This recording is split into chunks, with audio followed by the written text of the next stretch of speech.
Chapter 7. The Mount. Jack Snorban and Michael Collins arrived at Martinstow shortly after noon. They travelled up from Jack's apartment at Fort Picklecombe after receiving Chris's text. Jack was in his early 20s. He was about 5'10" with short dark hair and a rather bushy gingery brown beard. He'd proudly been cultivating it for the last few months. Jack had toyed with the idea of getting rid of it when it was still in the itchy stages of growth, but he was glad he'd put up with the slight irritation, as he thought it made him look rather dashing. He was a very energetic young man, full of life and bright ideas. The one thing he lacked in comparison to the others was life experience, and could sometimes come off as being quite naive, a characteristic that both Chris and James were sometimes secretly envious of. They both wished to be able to see the world with the same rose-tinted view that Jack had. In contrast to Jack, Michael Collins was a hardened veteran in his late 40s. He had an extremely gruff exterior and wouldn't take any shit.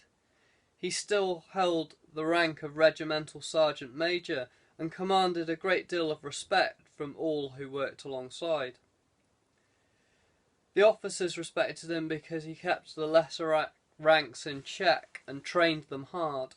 The squaddies respected him because he was almost one of the lads, and try as they might, they could never quite get one over on him. He knew every dirty trick in the book. They met Chris, James and Rachel just outside Martinstow House in the courtyard, and after the briefest of introductions and hellos, they all piled into Jack's Range Rover and drove off down towards St. Michael's Mount. It was not a particularly long journey down to the historic landmark, but it was long enough for Chris and James to make a start reading through the documents that they had copied from the vault. Most of the pages seemed to be part of financial ledgers, legal papers and so forth. On the surface, nothing really seemed to jump out as being of any real interest. Wait, go back a page. There it is, a reference to the glove. I've seen it in here already. What is it? James asked. To be honest, apart from what I know from what your father has already told me, I know very little about them. Hopefully we may be able to build up a picture of what they are if we keep reading. There must be some more information on them in here somewhere.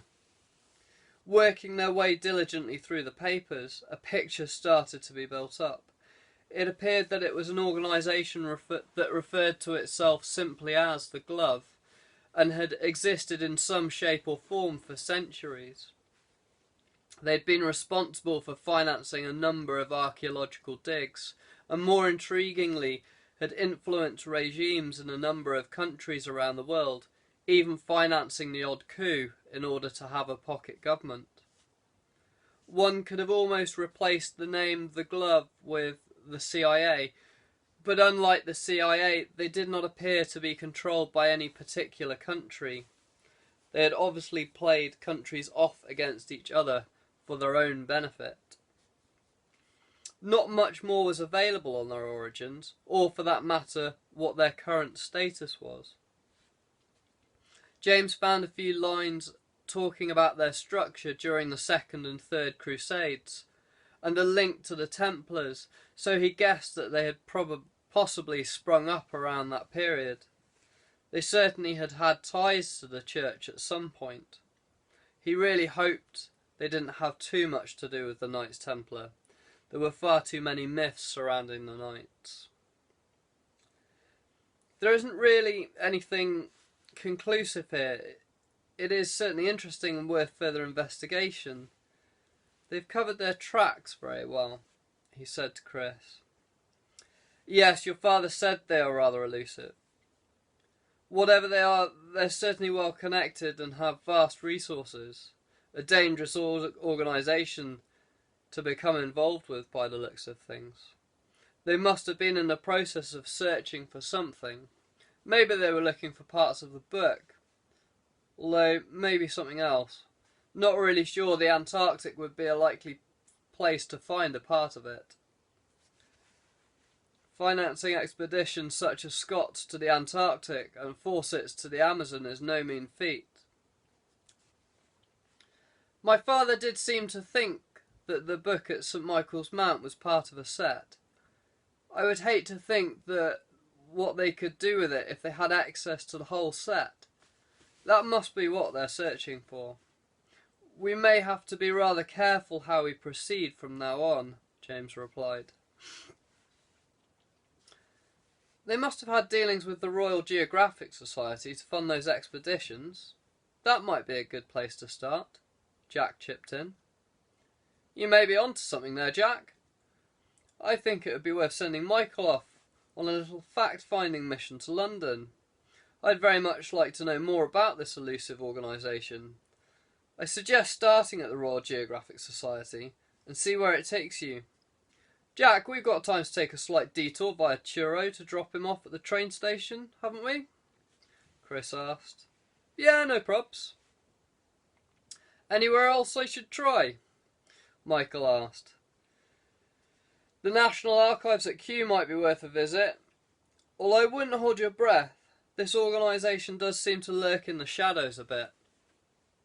They've gone out of their way to minimise their profile, begging the question of how they ended up in these papers, Chris mused, looking at James.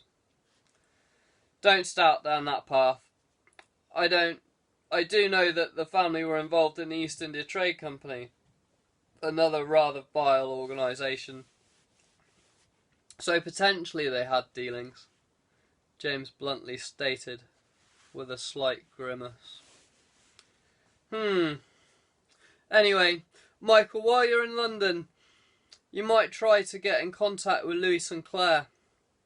If he's available, he'll definitely be able to help. I'll give you his number, Chris said as he took out a pen and scribbled down a number on a piece of paper from a small black notebook he carried in his jacket pocket. Tearing out the sheet, he handed it to Michael. After dropping Michael off at outside Truro station, they continued on their way down to the Mount. They pulled up and parked in a car park in the small Cornish village of Marazion, situated on the mainland just across the water from the Mount. Unfortunately, because the time was 1500, they'd missed the afternoon tidal window to cross the causeway, which was only uncovered at low water, that allowed pedestrian access to the tiny island. We may as well go and find a pub, get something to eat. Having missed the afternoon tide to cross over to the Mount, we're going to have to wait for it to recede again, Chris said. The next low is at 23:05. The causeway's accessible about 2 hours either side of low water. Jack, did you remember to bring the key to get into the underground railway on the island? Or are we going to have to break in? No, I've got it. But you do realise that the railway was never designed to take passengers. It's a crazy steep tunnel, Jack replied. Yes, I wasn't planning on riding it, or using it to get into the castle. I did, however, think it might be a useful escape route if we need to make a hasty exit. I don't fancy having to do a swan dive off the walls into the sea to get out in a hurry, if all goes wrong, Chris said with an amused twinkle in his eyes. Walking through the village, they found the Godolphin Arms Hotel. It was a beautiful Georgian building with a very impressive exterior of stone cornicing and a porch supported by conic pillars. The striking exterior was mirrored by the lavish decorations inside. They found a comfortable booth in a corner of the bar next to a roaring log fire. James went up to order some drinks as the others sat back, relaxed, and flicked through the menus on the tables. They ordered some food from the waitress who brought their drinks over and then returned to the bar to send the order through to the kitchens. We may as well continue looking through those papers. We must be able to find a bit more information about the glove in them. We've got about 6 hours to kill before we're able to cross the causeway. Jack, are there any other ways we could quickly and easily get out of the castle if the need arises? Not really, apart from the main gates. Because it's built into the cliff, the only other option would be to rappel down the cliff and into the sea. But where you'd go from there would be tricky. You'd have to swim round to the harbour, and that would take far too long. I think the tunnel will have to do, but I'm not looking forward to using it," Jack replied. James and Rachel had started to get through the documents on 2 iPads, having moved them across from the iPhone during the drive down. The documents were much easier to study on the larger screens of the pads. Chris continued to talk to Jack about the layout of the castle on the mount. "We found a few more references to the glove, and they definitely did have dealings with the East India Trade Company at some point," James said, looking up from the iPad. "Should there be some mention of where the book at the mount is located in here?" "I guess it might be in the second set of documents we copied. Rach, you've read some of them. Have you found anything?" Chris asked. "No, nothing conclusive. There's a bit of text here about the inside of the chapel. It mentions 2 secret passageways. One leads down to a dungeon, and I'm not sure where the other one goes. The rest of the text is illegible," she replied. "Great. More treasure hunting. Why can't they just have a big sign saying 'Secret Passage, this way'? Then it wouldn't be a secret, would it, stupid?" Chris sarcastically put in. "I know where they are," Jack piped up. "They aren't really secret, just not very well known by many people." "Why didn't you say so earlier, my dear boy?" Chris said, delighted by the news. "You didn't ask," Jack replied. "One's in the chapel, just behind the statue of St. Mary, and leads down into the crypt. The other one goes from the keep and joins up with the Underground Railway. If I was a betting man, I would expect that it's the one in the chapel that we'll need to use to find the book you're looking for." "The chapel it is, then. Ah, food's here. I'm famished. May as well tuck in, everybody. It's going to be a long night," James said as the waitress began to bring the food out from the kitchen. The sun was slowly dipping below the horizon as they finalised the details of their plan to get in and out of the castle. James was a bit of a stickler for minutiae and liked to plan things down to the last detail. In his experience, the less that was left to chance, the better. It reduced the risk of anything untoward happening. "We should make a move back to the 4x4 quite soon and sort the gear out," James said, as they finished ironing out the last few intricacies for the evening ahead. The sky had begun to darken as the day gave way to night.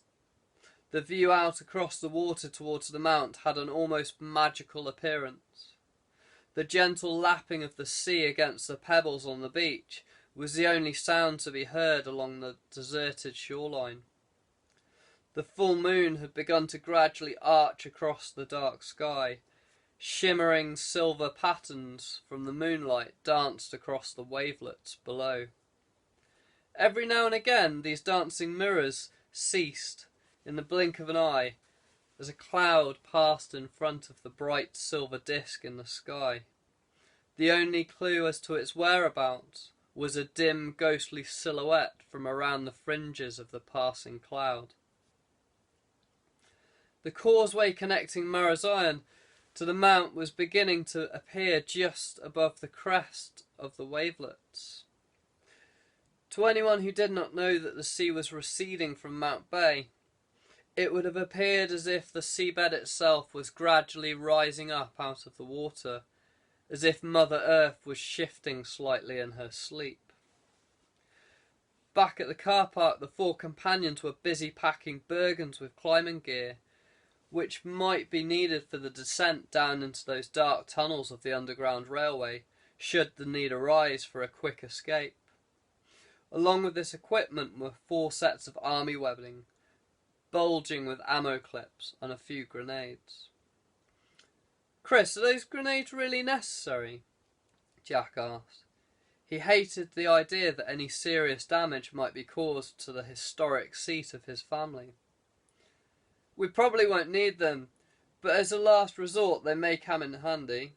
James said, trying to put Jack's mind at ease by assuring him that the grenades would only be used as an absolute last resort. However, Jack had his doubts about that. He was well aware of what could happen in the heat of the moment, and so remained sceptical. From the guns that James had procured at Catile, he issued an SA-80 to each of them. The FMP-90 he kept for himself. He and Chris also took a brace of Glock 22s. Finally, they smeared camo cream over their faces and any other bits of skin showing to help break up their profile and reduce the effect of moonlight reflecting off their skin. After all, they were about to break in and wanted to reduce the likelihood of being spotted. Heaving the rucksacks up onto their backs, the four set off through the now deserted streets and out into the darkness towards the causeway and the mount beyond. Lord Norwood and his cohort had arrived at Marzion just after 1900. Not wanting to wait for the tide to drop, they'd found a local boatman to ferry them across to the island. Norwood had no idea whether or not Flack and Co. were already on the island, but he decided to stage some sort of ambush inside the castle once he was sure they had acquired the book.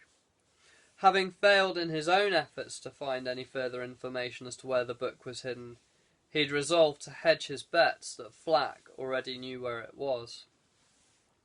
His intention was to steal it from Flack and kill another bird with the same stone by disposing of the meddling party at the same time. He would be able to continue to locate the rest of the books without having to worry about any further interference from Flack or his companions. Norwood carefully positioned his men up on top of the barbican and along the surrounding battlements of the castle. The ambush now set, they waited in the deepening gloom for their quarry to appear. The causeway was still wet underfoot as Chris, James, Rachel and Jack picked their way across the pot-marked concrete, trying to avoid the deep puddles of seawater that had pooled in the uneven surface of the causeway. Every now and then the moonlight would reflect off the black gunmetal of their SA-80s. They had brought some head torches, but hoping to maintain a low profile, they didn't use them. The bright moonlight was enough for them to see where they were going. Had they turned the head torches on, Norwood's men would have been able to see the lights bouncing around, like tiny globes suspended on invisible strings in the blackness. As it was, the team reached the quayside undiscovered by their awaiting foe. They worked their way stealthily, creeping along the edge of the path leading up to the massive dark granite structure looming ominously above them on the hilltop. They stuck to the shadows, moving like cats hunting for rats, breaking cover only when they had to dart across a moonlit patch to the safety of the next patch of darkness. They were careful not to make a sound, talking in muffled voices when Jack pointed out which part of the castle they needed to head for. The silhouette of the outer gate that they needed to go through in order to get to the courtyard at the heart of the castle, from which they would then be able to access the chapel, gradually emerged out of the gloom. The architecture and skill that had been employed in creating the great fortress were remarkable. The stonemasons had literally carved the castle out of the granite cliff, and where this hadn't been possible, they quarried granite from other parts of the island to complete the structure. It was probably one of the most impregnable castles in the entire country, certainly one of the most visually imposing to any besieger. The other remarkable thing about the castle was the underground tunnel connecting the castle with the port, which meant that the castle would have been self-sufficient had it ever come under siege. It was so impressive that during the Second World War, the Nazis had thought it would have been the perfect location for Himmler and the Waffen-SS to base themselves once Britain was under their control. They weren't just interested in its strategic importance, but also because of its links to the ley lines and druids. Himmler was obsessed by Grail lore and believed that St. Michael's Mount may hold the key to its existence, which was why the castle had not been targeted during the bombing raids on the neighbouring town of Penzance. Fortunately for the St. Aubin family, the Allies had prevailed, and the striking citadel had remained as the historic seat of the family. James and Chris remained alert as they entered the main gates. They both acknowledged the need to not be complacent as the group skirted around the outside of the courtyard towards the chapel. The problem with entering a castle was that once inside you were encased by the battlements, and were then at a massive tactical disadvantage, especially to those positioned high up on the battlements. These were designed specifically for the purpose of defence. An elevated position gave a huge advantage from which to counterattack.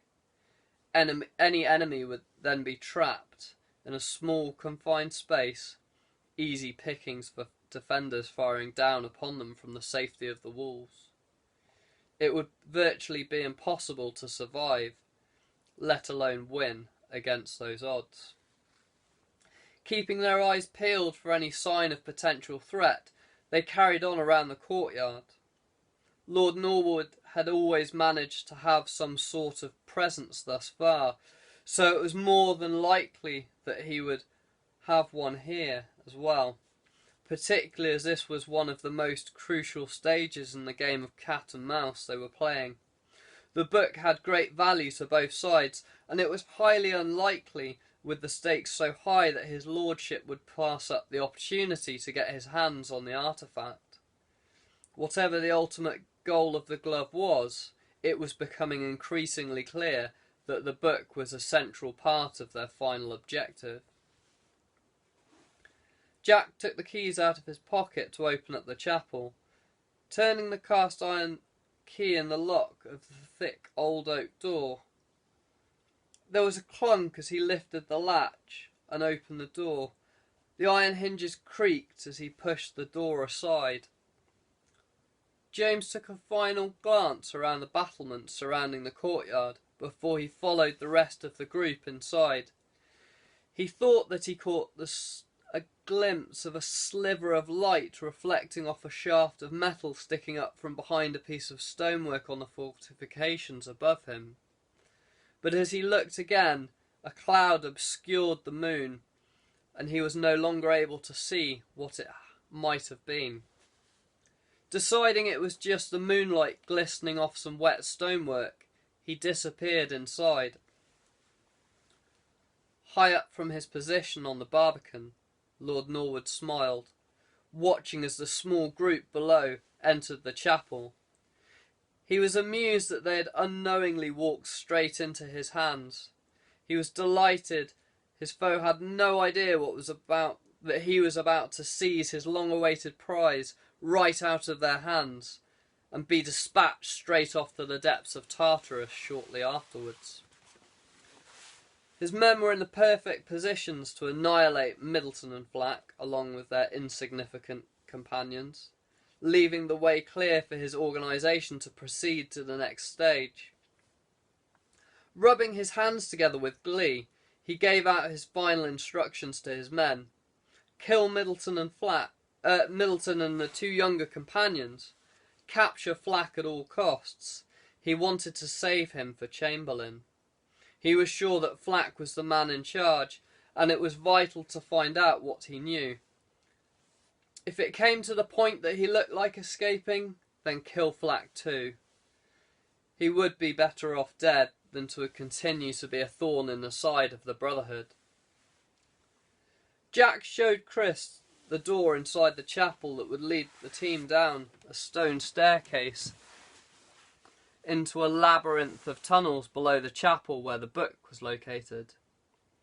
As they made their way along the stone tunnels, through the odd cobweb, passing many skulls and bones piled in small alcoves cut into the rock on either side of the tunnels. Taking a narrow passage off the right of the main tunnel, They entered a small circular antechamber. The chamber had several stone panels built into the surrounding stonework, evidently some of the tombs of the St. Aubin family. "Do you know if any of these tombs have Crusader connections, Jack?" James asked, as he looked around all the ancient tombs. "Well, there are actually quite a few, but I suspect that it's this one that's most likely. As the family legend has always been that he had a Templar connection. Not that anybody's ever managed to prove it," Jack replied, pointing to one, which had some peculiar religious markings on it, much similar to those on the Shugborough tomb. "From the odd occasion that I've seen pictures of Templar markings in my father's notes in the past, these certainly look like Crusader markings. But I never really paid too much attention to his notes. I wish I had now," James said as he inspected the tomb.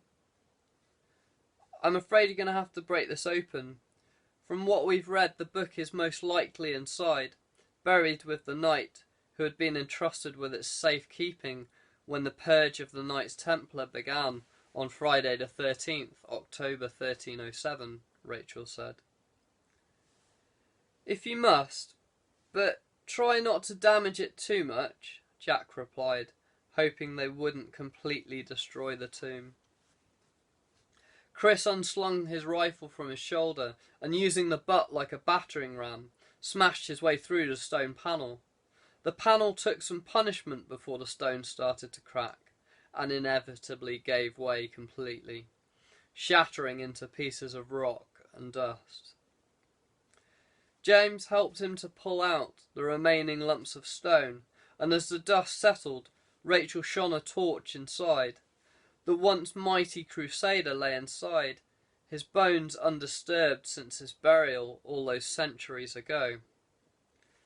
"I thought you were going to be careful. Forgive us for disturbing your rest," Jack muttered under his breath. "Sorry, Jack, we don't have the time for luxury. We don't have the luxury of being delicate. I want to be in and out of here as soon as possible," James replied as he pulled the last of the stone out of the way. A huge sword lay at the side of the knight's remains, along with a shield across his chest. At first there was no sign of anything that resembled a book. It was only when they removed the ancient shield from the Crusader's chest that they found what they were looking for. The book, or something that looked very much like it might be a book, had been placed underneath, delicately wrapped in a linen cloth.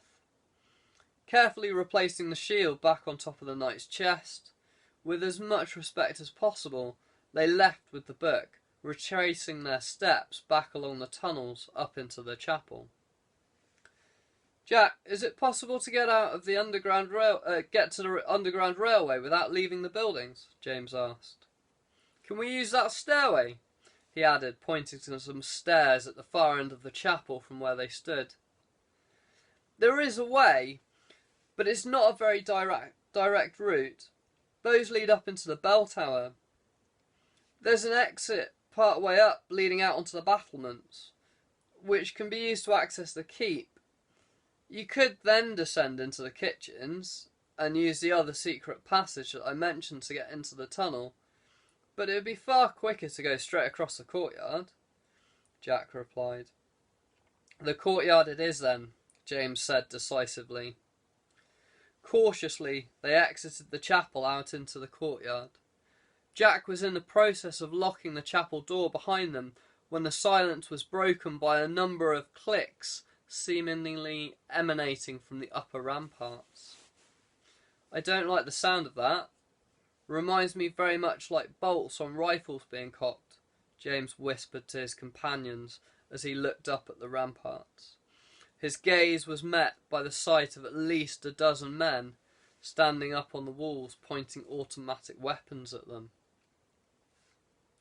A man matching the description of Lord Norwood, provided by Ollie and Gaz, was clearly visible amongst the gunmen, his menacing face staring down at them from the barbican. He addressed them in a very smug voice. "I suggest you hand that book over to me if you know what's good for you." His eyes were transfixed on the bundle that Rachel gripped tightly to her chest. "If you do so now, I'll let you go unharmed," Norwood said, as his lips curled into a horrible, twisted smile. "Yeah, right, I've heard that before," Chris defiantly shouted back at him, well aware that the book was the only bargaining chip they had. "Do you think we're stupid? You'll kill us as soon as you have that book," he added, whilst desperately searching for a way out of this situation. "Don't trifle with me, Mr. Flack. Your position is untenable, as no doubt you are aware. Give me the book. Take my offer before I lose my temper," Norwood growled at him. "That's Captain Flack to you. I think I've earned it. If you want this book, you'll have to come and get it yourself," Chris shouted back. Slightly turning his head to James, he whispered, "Any suggestions? We're trapped like rats in a barrel down here." "Working on it. Try and buy a little more time. We're going to have to shoot our way out," he replied. "Jack, try and get back towards the chapel door. We need to get up onto the battlements. We won't survive down here. They've got the advantage of the higher ground. Be subtle about it. If they catch on to what you're doing, we're all dead men," James whispered nervously, glancing at Jack. "I think I can get there. I didn't manage to finish locking the door," Jack replied through the corner of his mouth. "Okay, wait for my signal, then you and Rachel head for the door. We'll give you some covering fire. Good luck, and for God's sake, keep your heads down," James whispered back. "Chris, we might be able to get some cover from behind that pillar by the door, if we can get there." Norwood had disappeared from the top of the barbican. He had obviously decided to take Chris up on his suggestion of fetching the book himself. His men had remained poised on the fortifications, the muzzles of their guns still trained on the group below. "Now!" James bellowed at the top of his voice. Jack and Rachel dived for the door, smashing it aside. They tumbled through into the relative safety of the chapel. At the same time, Chris and James darted across to the stone pillar that James had pointed out, followed by a hail of bullets raining down from the guns above. Chips of stone flew off the pillar as the bullets smashed into the masonry. Now pinned down behind the pillar, James and Chris tried to work out their next move, whilst taking it in turn to return fire. Fragments of metal ricocheted all around them as the hail of bullets continued to rain down from above.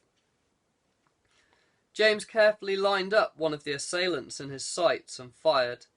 His aim was true. As the shot made its mark, the man teetered on the edge of the wall for the briefest of seconds before overbalancing, falling headfirst down onto the cobbles of the courtyard. The man's skull split open as it smashed into the cobbles, spattering blood on the stones. Had the shot not already killed him, the impact with the cold hard ground certainly would have.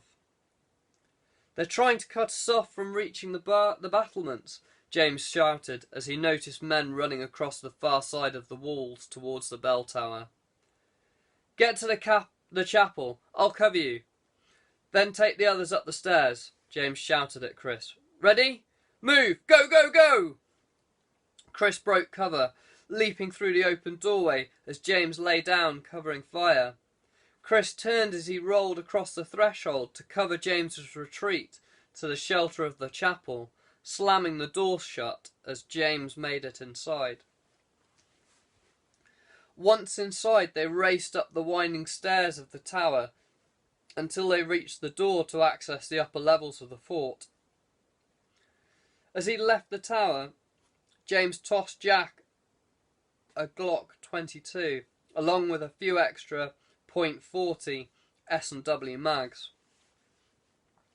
"Jack, are you ready for this? I have no idea what's on the other side of this door.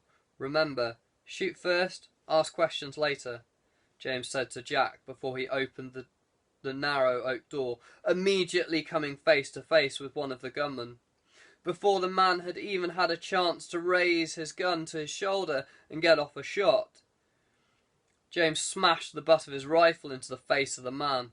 The man crumpled to the floor as the weapon made contact, caving in the side of his head. Jack hadn't even had a chance to do anything. He just stood there in stunned silence. "Jack, come on, concentrate. You know how to handle yourself. Hold the door while we get to the other side. We'll cover you from there," James said, trying to snap him out of his moment of shock. Chris and Rachel started out across the palisade, Chris targeting men high up on the towers of the keep. Dodging flying bullets, they steadily made their way toward the door of the keep on the far side. A stray bullet clipped Chris's side as he was about halfway across the palisade. He stumbled, losing his footing as the bullet ripped through his flesh.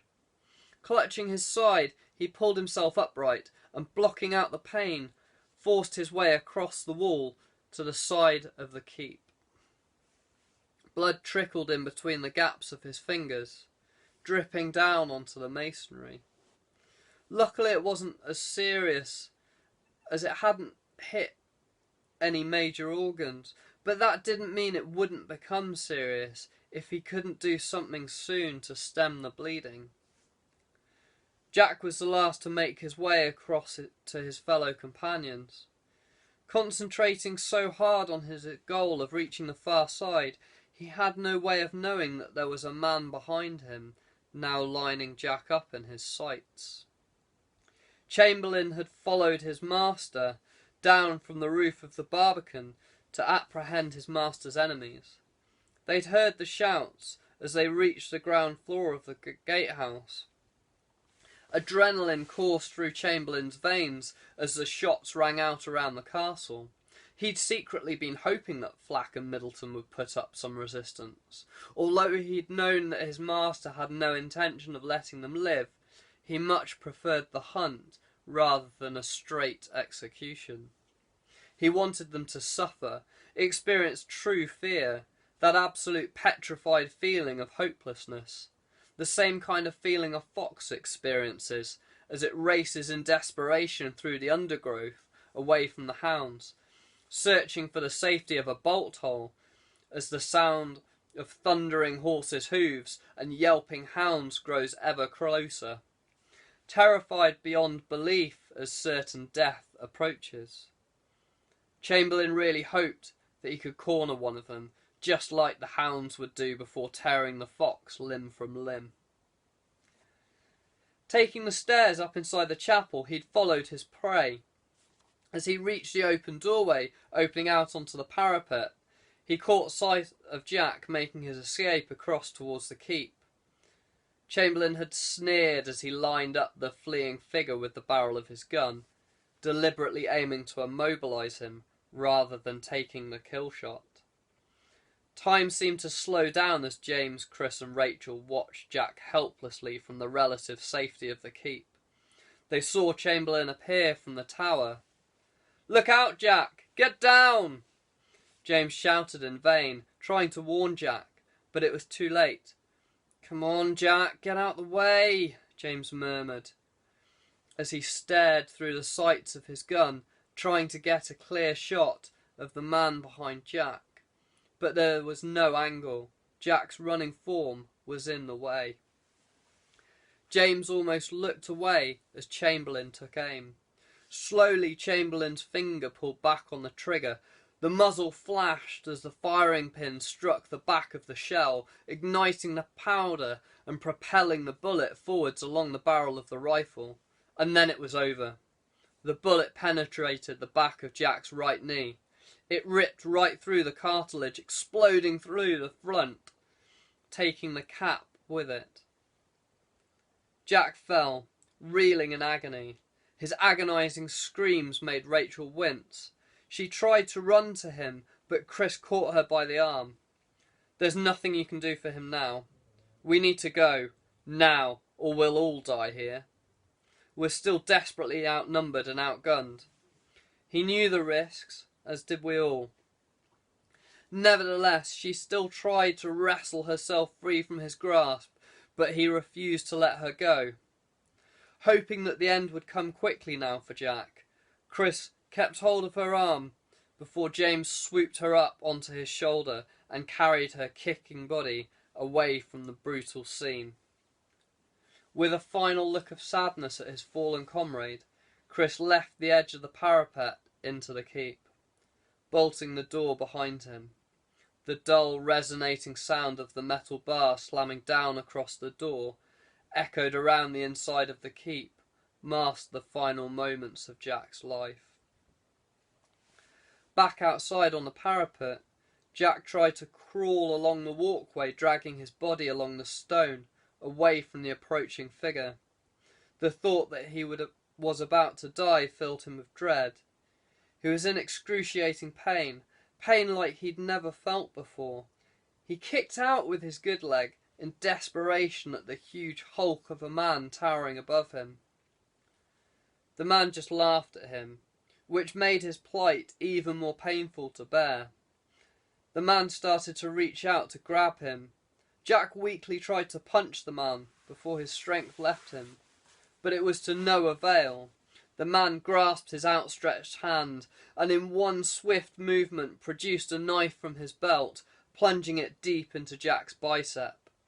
Jack screamed as this fresh, searing pain erupted. It was at that moment that Jack realised he was about to take his last few breaths. Tears began to roll down his cooling cheeks. The huge hulk twisted the knife in Jack's arm, causing him to scream once more as another stab of fresh pain burnt through his arm before Chamberlain finally ripped it out. Taking hold of Jack's shoulder in one of his massive arms, he plunged the knife downward, straight through Jack's ribcage, deep into his heart. Jack's body twitched, and then stillness. His eyes glazed over as the last of his life force left him. Chamberlain let go of the now motionless corpse. The body slumped to the cold stone surface. Satisfied that at least one of his master's enemies was no more, the man moved off in search of another victim. Back inside the keep, James knew there was no time for mourning. Chris was still bleeding, and they were still all in grave danger. It was heartbreaking to leave their friend, but now was not the time for grief. They were not safely out of the woods just yet. They still needed to get off this god-forsaken island. The only small consolation at the moment was that they still had the book. Rachel was obviously more shaken up than himself or Chris. After all, they were both hardened veterans, and although it was hard to lose a comrade, they'd seen death many times before, whereas this was the first time she'd ever seen somebody fall in combat, let alone somebody she was close to. At least she hadn't witnessed Jack's final few moments. That would have scarred her for life and haunted her dreams for a long time to come. James had to break through the door leading to the underground railway, as the keys were still with Jack's lifeless corpse. He and Rachel quickly set up ground anchors for the rope that they would use to rappel down. Chris would have helped, but he was still losing a lot of blood from his wound, so he was attempting to stem the bleeding. Having set up the anchors, Rachel was the first to descend down the rope. "That's me," she called as she reached the bottom of the tunnel. "Okay," James replied. He had to descend with Chris attached to his harness in tandem, as by this point there was no way Chris would be able to descend by himself. "On rope," he shouted down as he clipped the two of them into the system and gradually started their descent. It was hard going. The tunnel was tight, especially for two people at once.